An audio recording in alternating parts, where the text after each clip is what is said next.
my name is Farhan from 6R. Today we are going to our village, Kuala Kangsar. Let's go. Hi everyone, I finally arrived at my village, Kuala Kangsar.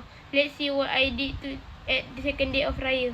We enjoy Hari Raya food such as laksa, fried noodles, ketupat palas and lemak. This is my brother enjoying his Hari Raya food.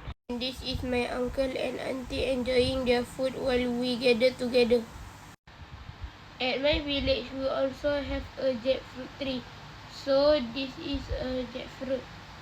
Right now, friends, let's look around at other place. Let's go.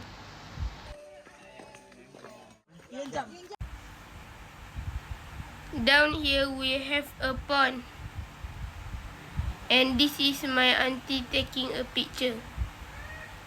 Okay friends, that's all for my Hari Raya vlog.